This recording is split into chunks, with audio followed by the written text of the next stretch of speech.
লাশ পড়বে, ওই বেটা বান্দির বাচ্চা লাশ কারে কয়? আরে বেটা মুরগি মারছস জীবনে, কাপড় চুপড় নিয়ে কিন্তু পলাইতে পারবে না অফিসার সাররা। চোরের বাচ্চাদের চুরি করতে দেবো আমরা। মৌমাছির চাকে হাত দিয়েন না, এরপরে জাফরুল্লাহ কাজী কোথাও হাঁটতে গেলে আমি ওই নাগার প্রোগ্রাম দিয়ে দেবো না। আমারে সেটাইয়েন না, আমারে ভালোবাসা। বাহিনীর প্রধান, পুলিশ বাহিনীর প্রধান, যে দেশটা তো তাদের। তার মন খারাপ হয়েছে দেখে তিনি একসঙ্গে 10টা বাড়ি কিনেছেন। মাননীয় স্পিকার, আমাদের মন খারাপ হলে আমরা বড়জোর দোকানে গিয়ে 2-1টা শাড়ি কিনে থাকি। সম্মানিত ভিউয়ার্স, আসসালামু আলাইকুম। দেশ এবং প্রবাসে, দূরে এবং কাছে, যে যেখান থেকে আমার এই ভিডিওটির সাথে সংযুক্ত হয়েছেন সকলকে আন্তরিক শুভেচ্ছা, অভিনন্দন। দর্শক, শুরু থেকে সংবাদ শিরোনাম দেখেছেন, এখন দেখাবো বিস্তারিত। দর্শক, আজকের আমার এই ভিডিওটি দেখার জন্য যারা প্লে করেছেন সবাইকে অনুরোধ করব সবাই ধৈর্য সহকারে আজকের এই ভিডিওটি কন্টিনিউ করবেন। শুরু থেকে ব্যারিস্টার সুমন ভাইয়ের মতো বাংলাদেশের আর এক ফাটাকেষ্ট আমাদের মহামান্য লিকসন চৌধুরী বাঙ্গা থানার, উনি কিন্তু বাঘের বাচ্চা, আর বাঘের বাচ্চার মতো কথাবার্তা বলে। উনি কিন্তু কাউকে ডরায় না, কারণ উনি হচ্ছে বাংলাদেশের দ্বিতীয় ফাটাকেষ্ট। তো ব্যারিস্টার ফাটাকেষ্ট সুমন ভাই যেমন ফাটাকেষ্ট, উনি কিন্তু ওই এলাকার ফাটাকেষ্ট। আর উনি এমন কোনো কর্মকাণ্ড নাই, অবৈধ কোনো কাজকাম উনি করে না, এবং অন্য কেউ যদি করে তাকেও ছাড়ে না। প্রিয় দর্শক, ব্যারিস্টার সুমন ভাইয়ের মতো ঠিকই একই নৌকার মাঝি হয়ে এই লিকসন চৌধুরী যে কাজী জাফরুল্লাহকে উদ্দেশ্য করে যে সমস্ত কথা এবং বক্তব্য দিয়েছিল, তারই একটি প্রতিবেদন এবং একটি ভিডিও আপনারা ইতিমধ্যে শুনেছেন।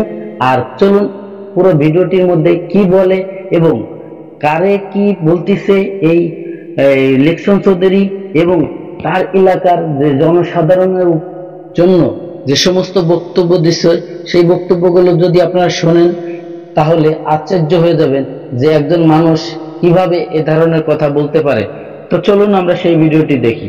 আরে একটা কয় লাশ পড়বে, ওই বেটা বান্দির বাচ্চা লাশ কারে কয়? আরে বেটা মুরগি মারছস জীবনে, কাপড় চুপড় নিয়ে কিন্তু পলাইতে পারবে না অফিসার সাররা। চোরের বাচ্চাদের চুরি করতে দেবো আমরা, হরতাল দেব। এগুলোর বিপক্ষে জনগণ দীর্ঘদিন ধরে আন্দোলন করে তারপরে কিন্তু আমাকে এখানকার নির্বাচিত সংসদ সদস্য বানাইছে। আজকে যখন আমরা দলীয়ভাবে, আজকে যখন আমরা আইন শৃঙ্খলা এই দুর্নীতির বিরুদ্ধে আমরা সবাইকে সজাগ করছি, তখন দেখতে পাচ্ছি যে ডাকাত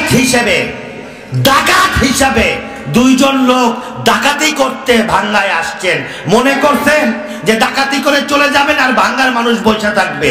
আমি লিকসন চৌধুরী জীবিত থাকতে ওই ডাকাতদের ডাকাতি করা যাইতে দিব না। যদি ওই যে কি পট্টি কাঠপট্টির লিজ ক্যান্সেল না হয়, আমরা 9-10 তারিখে আমরা হরতাল দেব, ভাঙায় হরতাল দেব। আপনারা রাজি আছেন না? নামবেন না? হাত তুলে দেখান। আমরা হরতাল দেব, এই ডাকাতদের হাত থেকে আমরা এই ভাঙ্গাকে মুক্ত করব। এবং 2-4টা চোর দালাল, যেগুলো আমার মধ্যেও ছিল, আমার মধ্যেও আছে, টাকার লোভ সামলাইতে পারে না, এই মেথরের বাচ্চাদেরও শিক্ষা দেব আমরা। এবং এই দালালদের আমরা চ্যালেঞ্জ করলাম, এই যে সরকারি দালাল চোর, এদের চ্যালেঞ্জ করলাম, লাগাতার হরতাল হবে ভাঙ্গায়। কারণ 4000 মানুষ দরখাস্ত দিছে, 84 জনের রাতের অন্ধকারে দোকান দিছে, এবং এর সাথে আমার নিজের লোক 2-1টা চোর দালাল জড়িত আছে। এই চোর দালালদের আমরা প্রত্যাখ্যান করছি। এদের আর আমরা আমাদের বাড়িতে, আমাদের সাথে, আমাদের মঞ্চে আর জায়গা দেওয়া হবে না। এবং আমরা যদি এখানে এই কাঠপট্টির দোকান নিয়ে আর কোন ষড়যন্ত্র হয় বা এখানে দোকান করতে চায়, আপনারা ভাঙ্গার মানুষ একত্রিত হইয়া এমন দাবড় দেবেন, পারবেন না? আরে হাত তুলে দেখেন, পারবেন না? আমারে লাগবো, যদি লাগে আমারে ডাইকেন। এখানে দোকান হবে, আগামীতে দোকান হবে। তবে 4000 লোক কেন 5000 লোক দরখাস্ত দিছে, সবাই সামনে পাইলট স্কুলে মঞ্চ কইরা লটারি কইরা দোকান দিতে হবে। আরে দোকান ভাঙছে, তার পরের দিনই লক্ষ লক্ষ টাকার বালি পড়ে গেল। এই বালির টাকা কে দিছে? এই বালির টাকা কে দিছে? আর দুই একটা চামচা চোর, ওই যে লিয়াকত মোল্লার পোলা একটা ছিল, সেটা আমি শাস্তি দিছি। আর বাপেরই অভ্যাস হইলো মাইসের বাজার থাবা দিয়া খাওয়া, তো পোলা খাবে কি? বাপে শিখাইছে মাইসের তরকারি চুরি করে খাওয়া। বাপের বাড়ির সামনে দিয়ে কেউ যাইতে পারে না তরকারি নিয়া, তো পোলাই শিখবে কি? পোলা একই জিনিস শিখছে, দাঁত ভাঙ্গা জবাব দেবো, দাঁত ভাঙ্গা। আরে বড় বেড়াই পারলো না, আরে কানা ঘোড়া কয় যে আধু বন্ধু, কানা ঘোড়া কয়। আরে একটা কয় লাশ পড়বে, ওই বেটা বান্দির বাচ্চা, লাশ কারে কয়? ওই বেটা, ওই যে ইসমাইল, ওই বলে লাশ ফালাবে। আরে বেটা মুরগি মারছ জীবনে, মুরগি জমা দিত, বেটা তুই লাশ ফালাবি?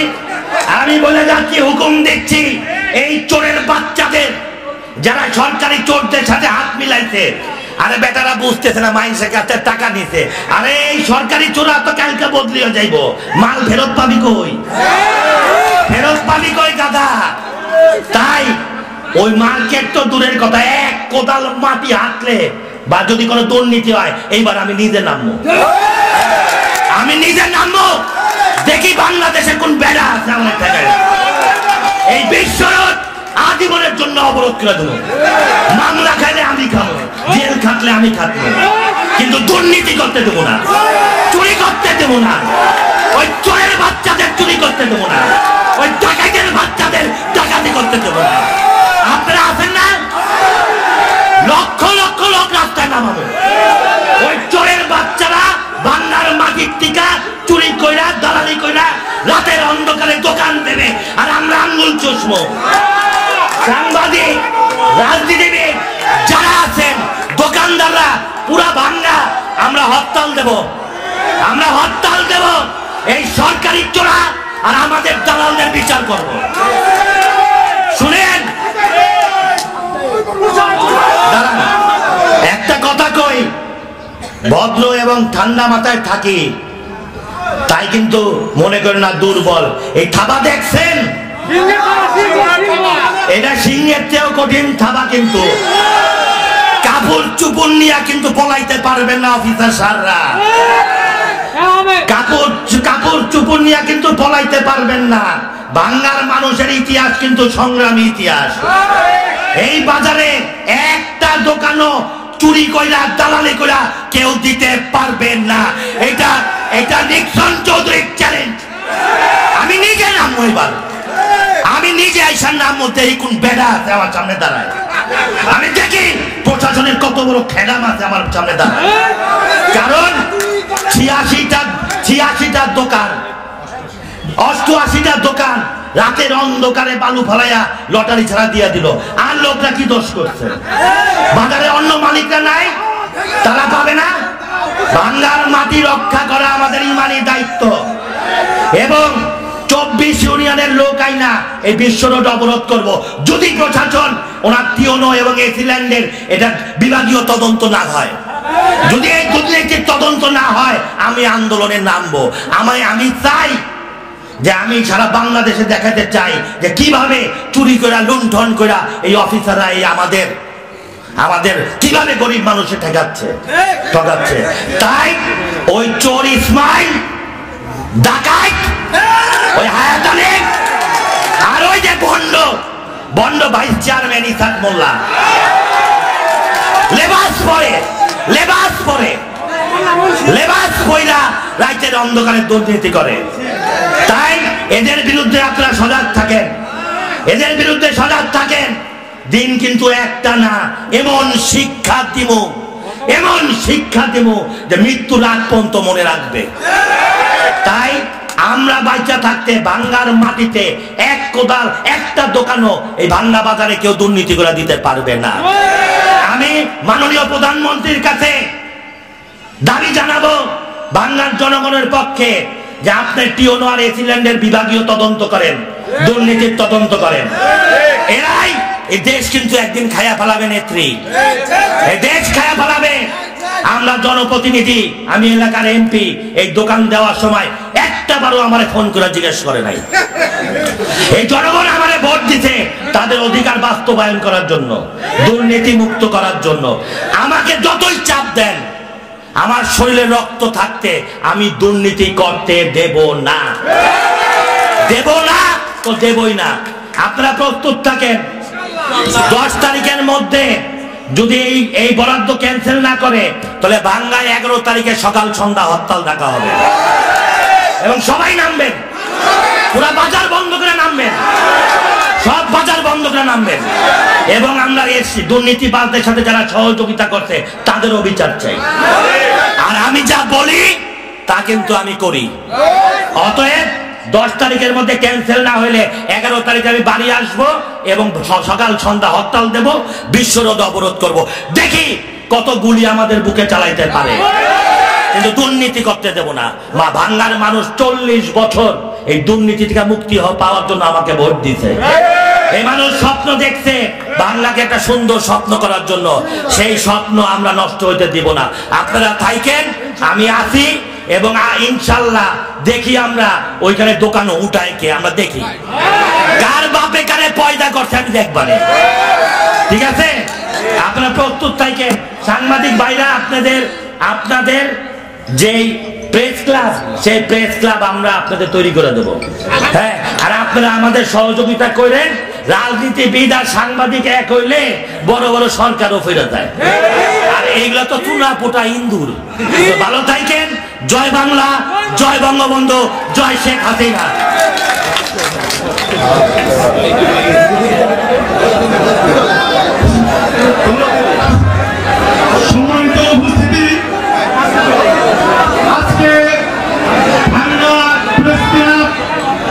ক্লিপটা দেখেছেন, আশা করি আপনাদের অনেকেরই ভালো লেগেছে। আর যদি আপনাদের ভালো লেগে থাকে অবশ্যই আপনার মূল্যবান মতামত কমেন্ট করে জানাবেন। দর্শক, এখন আপনাদেরকে আরেকটি ভিডিও শেয়ার করব। সেই ভিডিওটি হচ্ছে আমাদের সংসদ সদস্য তারানা হালিম এবং আমাদের আরেক সংসদ সদস্য জিএম কাদেরের চাচা, উনি লতিফ সিদ্দিকী। এই লতিফ সিদ্দিকী সংসদে দাঁড়িয়ে দুর্নীতির বিপক্ষে অর্থাৎ বেনজিরকে উদ্দেশ্য করে, সাবেক পুলিশ কর্মকর্তা বেনজির আহমেদকে উদ্দেশ্য করে যে সমস্ত দুর্নীতিবাজ আছে বাংলাদেশে, উনি কিন্তু প্রত্যেকেরই বাস দিয়ে দিছে এবং প্রত্যেকে বলে দিছে যে আপনারা যদি কেউ দুর্নীতি করেন, কালো টাকাকে সাদা বানাতে চেষ্টা করেন, তাহলে আপনাদেরকে ছাড়া হবে না, অবশ্যই আপনারা ধরা দিয়ে বসেন, আইনের জালে আটকায় ফেলানো হবে আপনাদেরকে বেনজির আহমেদের মতো। দর্শক, এই বেনজিরের মতো অনেক লোক, অনেক বেনজির আছে বাংলাদেশে এখনো ধরা ছোঁয়ার বাইরে। ঠিক এই কথাটাও তারানা হালিম বলতেছে। তারানা হালিম এ কথাও বলতেছে যে আমাদের মন খারাপ হলে বড় জোর আমরা দোকানে যাই একটি শাড়ি কিনি। আর আপনার মন খারাপ হয়েছে দেখে আপনি কানাডাতে 10টা বাড়ি কিনেছেন, বিদেশে বিভিন্ন দেশে আপনারা 10টা বাড়ি কিনেছেন। কি পরিমাণ দুর্নীতি করলে, কি পরিমাণে টাকা ইনকাম করলে, অবৈধভাবে টাকা ইনকাম করলে এ সমস্ত কাজ কাম করা যায়। আপনারা ইতিমধ্যে হয়তো সোশ্যাল মিডিয়াতে দেখেছেন যে বেনজির আহমেদের সর্বনিম্ন যে আয় ছিল 36 বছরের 1,96,96,00,000 টাকা। তো তারপরে উনি 1400-1500 একর জায়গা এক দাগে কিনেছে শুধুমাত্র গোপালগঞ্জের ভিতরেই। আর চলুন, আমি বেশি কথা বাড়াবো না, বাস্তবতার জিনিস দেখি, বেশি কথা বাড়াবো না, চলুন আগে সেই ভিডিওটি দেখি। সেনাবাহিনীর প্রধান, পুলিশ বাহিনীর প্রধান, যে দেশটা তো তাদের। তার মন খারাপ হয়েছে দেখে তিনি একসঙ্গে 10টা বাড়ি কিনেছেন। মাননীয় স্পিকার, আমাদের মন খারাপ হলে আমরা বড় জোর দোকানে গিয়ে 2-1টা শাড়ি কিনে থাকি। তিনি ডিজি এবং ডিএমপি কমিশন থাকা অবস্থায় যে জমিগুলি কিনেছেন, সেই জমিগুলি বেশিরভাগ হিন্দু সম্প্রদায়ের। এইটাই প্রমাণ হয়েছে যে সব সম্ভবের দেশ বাংলাদেশ। যেতে পারে, যেহেতু বেনজির সাহেবের কোনো নিষেধাজ্ঞা নাই, যেতে পারেন। জানবেন না কেন? কারণ তিনি তো এয়ারপোর্টে ইমিগ্রেশন হয়ে গেছেন। ইমিগ্রেশনে তো কোনো ভিআইপি, আর তখন সারা দেশে আলোচিত বেনজির, তিনি ইমিগ্রেশন দিয়ে গেছেন। আর ইমিগ্রেশন ডিপার্টমেন্ট তার মন্ত্রণালয়কে জানায় নাই, সরকারকে জানায় নাই। যদি না জেনে থাকে তাহলে ইমিগ্রেশনের সমস্ত কনসার্ন কর্মচারীকে সাসপেন্ড করা উচিত। বাংলাদেশ ব্যাংক এবং ব্যাংকগুলি এই টাকা উত্তোলন করলো একটা চেক দিয়ে পাঠাইলে ব্যাংকে 10 লাখ 20 লাখ টাকার 4 দিনের নোটিশ থাকে, 70-80 কোটি টাকা তিনি কিভাবে উত্তোলন করলেন আমি জানি না। মানে স্পিকার, সরকার এত বাহিনী, সরকার এত এজেন্সি আছে, তারা কি খবর রাখেন? তারা কেন সরকারকে এইগুলি জানান না? এরপর সেনাবাহিনীর প্রধান, পুলিশ বাহিনীর প্রধান, যে দেশটা তো তাদের, কোন দিন আপনারা জনগণকে এই দেশের অধিকার দিয়েছেন? ভোটার অধিকার কাকে দিয়েছেন? কারা লুণ্ঠন করেছে মানুষের মানবিক অধিকার? আজকে চিৎকার করার আগে বুকে হাত দিন, সত্য বলতে শিখুন, সত্য বলুন। এই বেনজির নিয়ে, আজিজ নিয়ে, আনোয়ার নাজির নিয়ে আমি নির্বিকার। আজকে আপনারা যেখানে বসেছেন, আপনারা কারা? কথা উল্লেখ করে এই সিন্ডিকেট কারা তাও জানতে চান। যার কথা বলা হলো এতক্ষণ, তিনি বললেন তার মন খারাপ হয়েছে দেখে তিনি একসঙ্গে 10টা বাড়ি কিনেছেন। মাননীয় স্পিকার, আমাদের মন খারাপ হলে আমরা বড়জোর দোকানে গিয়ে 2-1টা শাড়ি কিনে থাকি। কোনো কিছু বললেই যানবাহনের সিন্ডিকেট, রাস্তাঘাটে সিন্ডিকেট, বাজার নিয়ন্ত্রণে আসছে না সিন্ডিকেট, অমুকখানের সিন্ডিকেট, চালের গুদামে সিন্ডিকেট, বস্ত্র বিতরণের সিন্ডিকেট। এই সিন্ডিকেট কারা আমরা জানতে চাই। নাম প্রকাশ করা হোক, আমরা শুনতে চাই। কাদের পানামা পেপারসে নাম আছে আমরা জানতে চাই। প্যারাডাইস পেপারসে কাদের নাম আছে আমরা জানতে চাই। প্রিয় দর্শক, ধৈর্য সহকারে যারা আমার এই ভিডিও ক্লিপটা দেখেছেন, আর হয়তোবা আপনাদের ভালো লেগেছে, আর যদি ভালো লেগে থাকে অবশ্যই আপনার মূল্যবান মতামত কমেন্ট বক্সে কমেন্ট করে জানাবেন। এবং ভিডিওটি যদি ভালো লাগে, চ্যানেলটিকে যদি সাবস্ক্রাইব করতে মন চায় অবশ্যই সাবস্ক্রাইব করে রাখবেন পরবর্তী ভিডিও পাওয়ার জন্য। দর্শক, আজকের মতো ভিডিও থেকে বিদায় নেব। সবাই ভালো থাকবেন, সুস্থ থাকবেন। আল্লাহ হাফেজ।